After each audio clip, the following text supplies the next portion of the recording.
Good morning. It's Wednesday, May 14th. And today, let's talk about what we talk about. Have you ever said, and in reference to, something somebody did, I swear to God, if she or he ever does that again, I'm going to whatever. Or I swear to God, it's the truth. Or I swear to God. Just any time you say that. And also, another thing we say is when we swear, we say, God, blanket. Or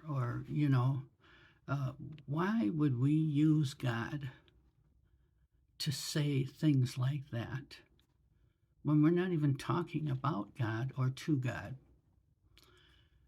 It seems to me that the devil has gotten in there pretty good because he knows how much destruction we are causing when we are saying things like that to ourselves. Let me just read Ecclesiastes, which again is written by King Solomon, David's son, considered one of the wisest men in the world. And this is what he says in Ecclesiastes chapter 5, and I'm going to start with verse 2. Do not be rash with your mouth, and let your heart utter anything hastily before God.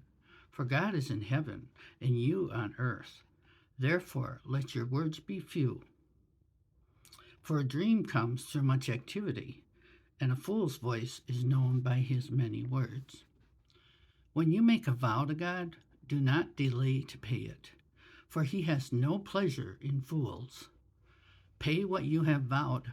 Better not to vow than to vow and not pray. In other words, sometimes we say, God, if you just give me this, I promise I'll do this. That is a vow to God. And then suppose he does that. Well, he expects fully that we will do whatever we said. And he takes it serious.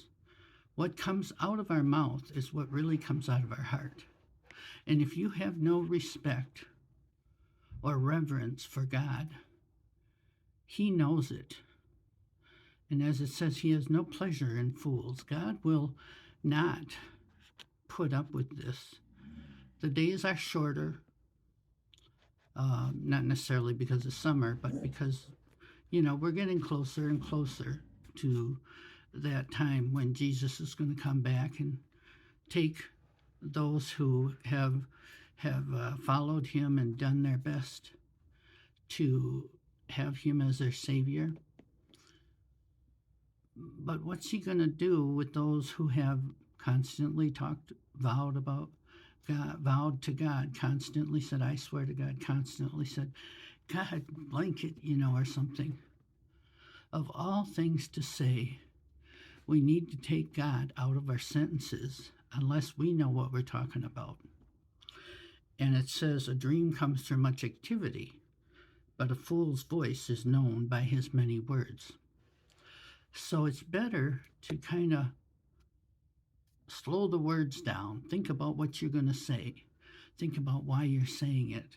Don't just say things out of habit or the way you were raised or whatever. Because when you have the salvation of Christ, you are a new person. And a new spirit has been given to you. And you get to start all over. And you get to try and try again. Now, we're never going to reach perfection, but we get to try to do our best. And one of those things starts with our mouth. And that is actually the very biggest thing. Because from our heart comes out our mouth. Through our mouth comes actions. And so think about that and be very, very careful about what you say, especially if you are talking about God or Jesus. Also, if you say Jesus Christ and you don't mean the true Jesus, those things are sins. They're not just swear words, they are actual sins. They are sins against us and our mouth and our bodies and our lives. So let's start thinking and talking in the way that we should to follow Jesus. Have a great day, and God bless you.